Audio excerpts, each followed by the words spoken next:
Le Grand Matin Sud Radio, 7h, 8h30, Patrick Roger. Il est 7h43 minutes. Nous sommes avec, comme chaque jeudi matin, Alexis Poulain pour votre édito. Bonjour Alexis. Bonjour Patrick. Quel est votre édito donc ce matin ? Eh ben, on va parler de l'IVG, oui. Ce vote historique pour certains, pour d'autres, c'était une simple procédure. La France va être le premier pays à inscrire le droit à l'interruption volontaire de grossesse, à l'avortement, dans la Constitution. Le Sénat a voté pour, c'était pas gagné.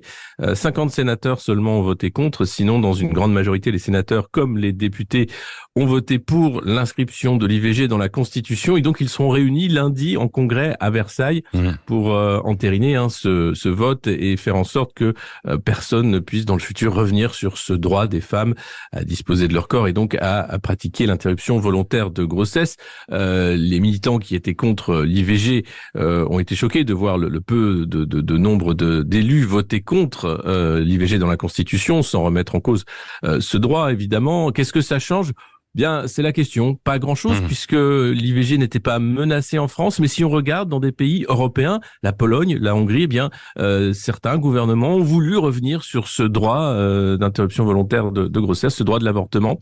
Et donc, il y a un risque dans le futur possible de voir des gouvernements en France aussi revenir sur ce droit. On se rappelle le cafouillage de la chaîne d'information CNews avec cette infographie sur l'IVG où toute la rédaction ensuite revenu en disant que c'était une erreur technique, c'était compliqué. Donc il y a quand même un courant idéologique, politique qui milite contre l'avortement. Ouais. Et il y a eu des gouvernements conservateurs en Europe également qui ont milité. Et puis les États-Unis évidemment qui sont revenus sur ce droit. Donc d'un côté, on veut inscrire le droit dans la Constitution, et puis de l'autre, la réalité, c'est que vous avez plus de 130 centres qui pratiquaient l'IVG qui ont fermé ces 15 dernières années.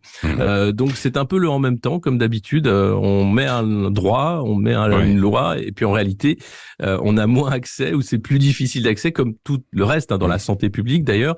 L'IVG ne change pas par rapport au reste. Et puis l'autre question, c'est de dire, est-ce aujourd'hui, la préoccupation numéro 1 des Français, alors pour les féministes, ce sera oui, bien sûr, pour certains citoyens et citoyennes, bien sûr, c'est important, mais la réunion en congrès pour l'IVG, ça peut poser des questions, parce qu'il n'y a pas eu ça, par exemple, pour l'accord bilatéral de sécurité entre la France et l'Ukraine. C'est Emmanuel Macron qui signe avec Volodymyr Zelensky. Donc pourquoi ce droit-là, en particulier, va se réunir les sénateurs et les députés pour voter de manière très solennelle en Congrès pour l'entrée dans la Constitution, et pourquoi sur d'autres thèmes, on aimerait qu'il y ait peut-être des débats parlementaires un peu plus poussés. Voilà, c'était ça. Mais en tout cas, une avancée saluée. Oui, merci beaucoup Alexis Poulain.